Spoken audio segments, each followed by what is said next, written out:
The renovation crew had been upgrading Riverside Elementary School in Spokane, Washington for 2 days when they discovered a sealed storage room behind the old supply closet on the third floor. It was September 15th, 2025, and 39-year-old contractor David Martinez broke through the drywall to find a small space that wasn't on any blueprint. Inside, on the dusty wooden floor, lay a human skeleton still wearing teacher clothing, lesson plan books scattered around the bones. Within hours, DNA would confirm what the small Washington town had feared for 22 years. They'd finally found Amanda White, the beloved third-grade teacher who vanished while staying late to prepare lessons on October 14th, 2003. Her classroom had been left with student assignments graded, tomorrow's lesson on the whiteboard, her coffee mug still on the desk, as if she'd simply stepped out for a moment. The truth was far darker. She'd been murdered and sealed in an attic storage room by someone who ran the school every day, someone she'd trusted, someone whose harassment she'd reported to HR, someone who'd continued serving as principal for years using her memory. For 22 years, students had attended classes just floors below, never knowing their beloved teacher's body lay hidden in the attic above the school.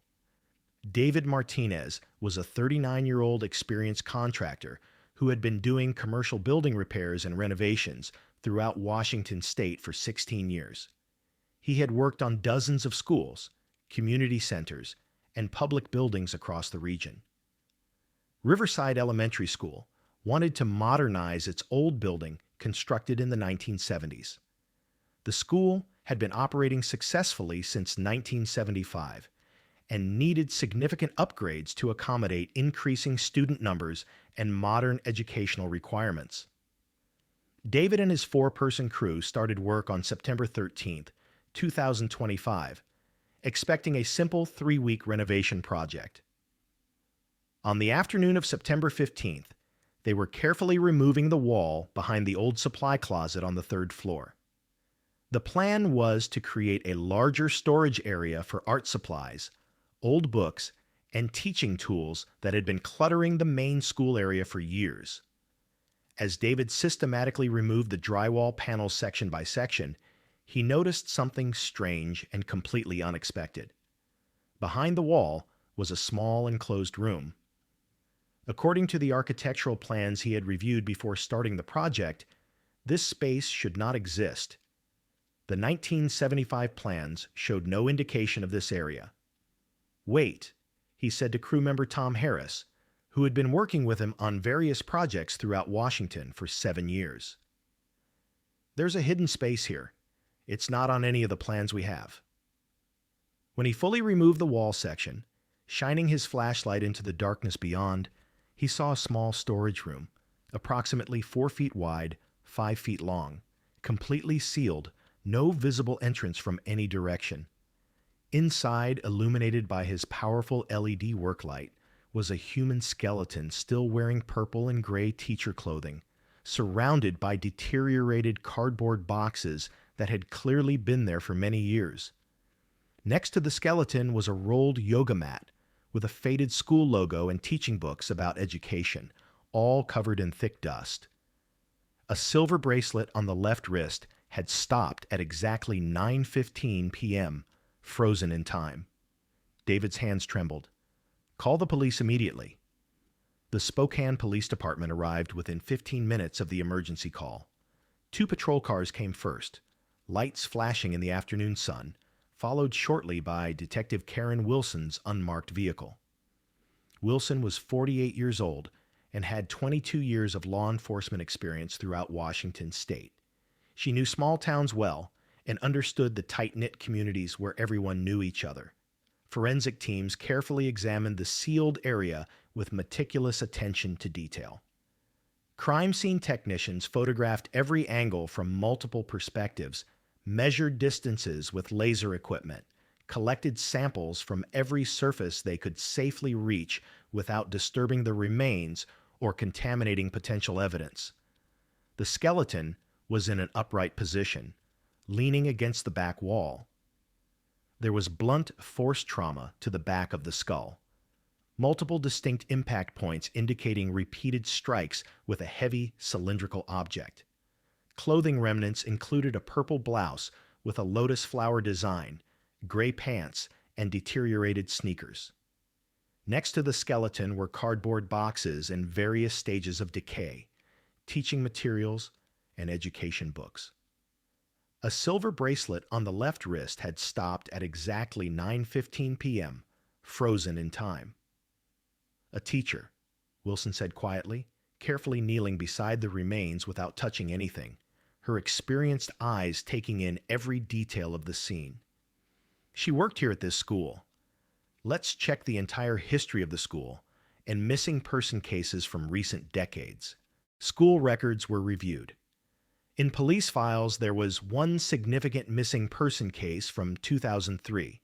Amanda White, 25 years old, third grade teacher, disappeared on October 14, 2003. Wilson opened the thick 2003 case file, stored in archives for 2 decades. Detective Robert Hayes had conducted the original investigation, interviewing dozens of people and organizing extensive searches. Hayes was now 69 and retired, but Wilson called him to discuss case details. "Amanda White," Hayes said slowly. "I never forgot that case. She was a wonderful young teacher. Everyone loved her.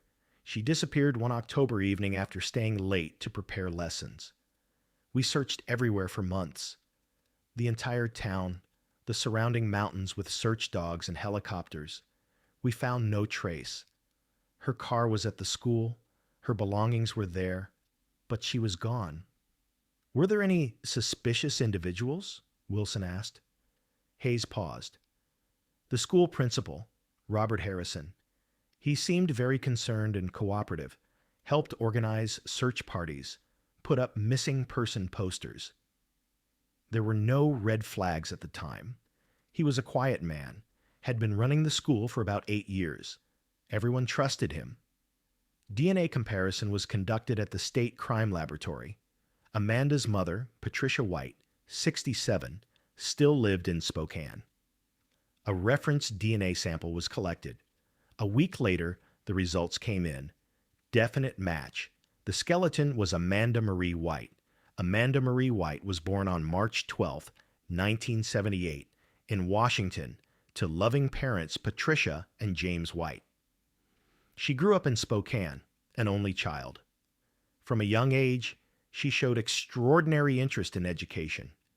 She was drawn to teaching as a teenager. She graduated with honors from Washington State University at age 20. After graduating with a degree in elementary education, she worked at a large elementary school in Spokane for 2 years.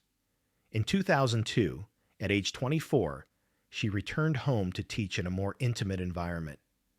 "I want to teach at a small school where I can connect with every student," she told her mother, Patricia. "Riverside is where I grew up. This is where I can make a real difference through education." In 2002, she began working as a full-time teacher at Riverside Elementary School, specializing in third-grade reading, writing, and science.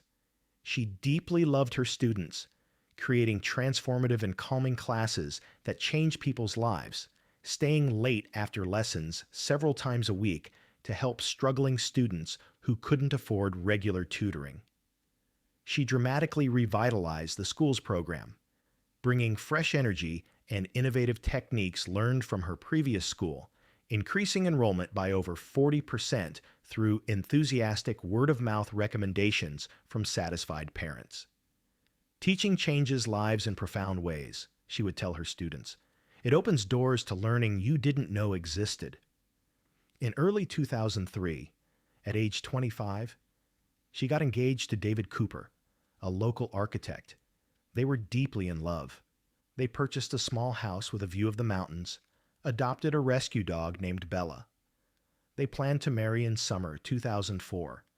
Amanda was happy, but Amanda didn't know. The school principal was developing an inappropriate obsession with her. Robert Harrison was born in 1958 in California. He had been divorced since his early 30s, had no children, and lived alone with minimal social connections. In 2000, at age 42, he moved to Spokane and took the principal position at Riverside Elementary School. He was a quiet, socially isolated man. When Amanda started working in 2002, Robert began showing inappropriate interest. She was young, beautiful, talented, filled with positive energy. Robert constantly found excuses to watch her teaching, offered unwanted help, tried to engage in personal conversations. Amanda was always polite and professional, but clearly uncomfortable. In summer 2003, Robert crossed a line. In September, he approached Amanda after an evening class and asked if she wanted to go out to dinner at a restaurant outside Spokane. He framed it as professional development, but the romantic intent was evident. Amanda firmly rejected him.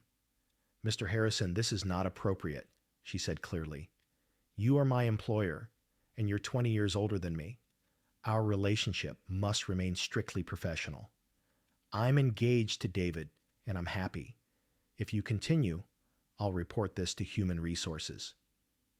Robert was completely humiliated by the rejection. The firm rejection transformed his inappropriate attraction into dangerous obsession, which turned into bitter anger. 2 weeks later, Amanda formally reported him to Human Resources. The complaint was the final humiliation. His interest turned to rage, then to murderous intent. October 14th, 2003, Tuesday evening. Amanda was organizing her classroom after teaching. She had stayed to prepare the next day's lesson plans. Robert was finishing paperwork in his office. At 6 p.m., Robert walked into Amanda's classroom. "Amanda, I need help moving some old textbooks from the attic storage. They're too heavy for me alone. Can you help me?" Amanda, always helpful, gathered her things. "Of course I'll help." They walked to the storage area. Robert deliberately directed her to the isolated area behind the old supply closet. It was dark, isolated, cramped. "Exactly what equipment do I need to move?" Amanda asked with growing concern. Robert hesitated for one moment, his heart pounding, knowing this was the point of no return. Then he made his terrible decision. Leaning against the wall was a heavy metal yoga pole. Robert gripped it tightly and struck Amanda on the back of the head. Amanda fell to the floor, shocked, blood flowing from her head. "Robert, why?" Robert, in panic mode, struck her again, then again. Amanda stopped moving. Robert checked her pulse. Nothing. Amanda White was dead. Robert slowly backed away, breathing heavily, confronting what he had done. What had he done? But then cold reality came. If Amanda was gone, no one would know. Robert worked through the night, driven by fear of discovery. In the storage area was an unused space. Robert dragged Amanda's body there and positioned it upright against the wall. Then he built a wall to seal the area. He found drywall, screws, paint. He worked until morning. By 5 a.m., the wall looked like it had always been there. Then he returned to the classroom. He left everything as it was: mats neatly rolled, lesson plan on the board, coffee mug on the desk, as if Amanda had stepped out. Robert went home, showered, tried to sleep, but he couldn't. Amanda's face was in his mind. Her why voice echoed. At 7:30 p.m., roommate Sarah Mitchell had called Amanda. No answer. Initially, she wasn't worried. Amanda often stayed late. But by midnight, when Amanda didn't communicate, she was worried. The next morning, she went to the school. The school was locked, but through the window, Sarah could see Amanda's purple yoga mat, water bottle on the desk, car in the parking lot. But Amanda was gone. Sarah called police. Detective Hayes came. The school was comprehensively searched. Every room, every closet, every storage area, including where Robert had hidden Amanda. Everything appeared normal, but Amanda was gone. Hayes questioned Robert. "When did you last see Amanda?"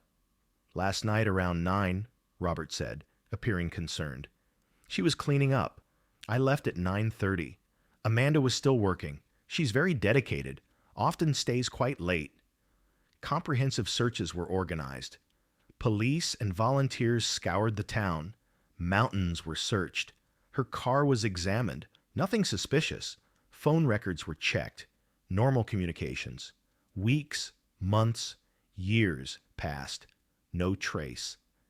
Patricia and James White were devastated. James died of a heart attack in 2010 at age 58, many believed from the stress of losing Amanda. Patricia never stopped hoping, organizing annual searches and vigils. Robert continued at the school. He taught for years, showed concern about Amanda's disappearance, organized memorial sessions every October. He was supportive to Patricia. Patricia was grateful. In 2010, Robert opened a second school. He implemented programs in Amanda's memory. He created a scholarship in her name. He spoke at security conferences. He became respected. For 22 years, Robert worked at Riverside. Every day, he passed Amanda's memorial photo in the lobby, a portrait of her smiling in her purple outfit. Every year, he led the memorial sessions Patricia organized. He spoke with tears about Amanda being found. Every year on her birthday, he visited Patricia with flowers. Patricia told everyone how meaningful it was that someone who knew Amanda kept her memory alive. She didn't know that every time Robert said Amanda's name, he was standing in the building where he'd hidden her body. Until September 2025. David Martinez broke through that wall during routine renovation, exposing the terrible secret Robert had kept for 2 decades. Detective Wilson worked with genetic specialist Dr. Sarah Chen. Detailed analysis found trace DNA on Amanda's bones, material Robert had left behind while moving the body. A profile was created and uploaded to databases. Dr. Chen worked for 2 weeks, building a family tree. A match emerged. Robert Harrison. On September 28, 2025, Wilson came to Robert's house with officers. Robert opened the door, looking exhausted. Detective Wilson, "I knew someone would come," he said. "I've been waiting 22 years. Mr. Harrison, you're under arrest for the murder of Amanda White." Robert nodded. "I know. You found her. I carried this for 22 years. Part of me is relieved." "At the station," Robert confessed. "I lived with her ghost for 22 years, he told Wilson with tears. Every day at school, walking past her photo, teaching classes, visiting her mother, knowing she was sealed above. I didn't plan it. When Amanda told me I was inappropriate, I got angry. One moment. But that moment cost Amanda everything. Her life, her future, her dreams. And it cost me my soul." The confession was detailed. That Tuesday night, the fake equipment story, the attack in the dark area, building the wall, arranging the classroom, everything. When the news spread, Spokane was shocked. Robert Harrison, the trusted principal who honored Amanda's memory for 22 years, was her killer. Patricia made an emotional statement, her voice breaking with pain. "My daughter trusted Robert. She worked with him every day. Robert killed her for rejecting his inappropriate advances. I attended every memorial he led for 22 years. Every year he came to my house with flowers. I supported my daughter's killer. The betrayal is beyond words." The trial began in October 2025. Robert was charged with first-degree murder. The defense argued there was no premeditation, but the prosecution presented overwhelming evidence showing clear intent and deliberate concealment. The jury deliberated for 5 days, reviewing all evidence. The verdict? Guilty of first-degree murder. At sentencing, Patricia spoke. "Robert built his career on my daughter's body. He lied for 22 years. He smiled at memorials while standing above her grave. He came to my home with flowers. He deserves every day of his sentence." The judge announced the sentence: life in prison with possibility of parole only after serving 25 years minimum. Robert was 58 years old. He could theoretically apply at age 83, but the likelihood was low. Robert stood up. I deserve this. Amanda didn't. I wish I could take back that night, but I can't. I'll spend my remaining time living with what I did to that innocent woman. Riverside Elementary School was officially renamed Amanda White Elementary School. A bronze plaque reads, Amanda Marie White, 1978 to 2003. Beloved teacher, never forgotten. Detective Wilson said, we couldn't have solved this without DNA technology. Science brought justice. Spokane is healing. The school continues to serve. Amanda's legacy lives on. If this story affected you, please subscribe and like. Comment which case you want us to investigate next.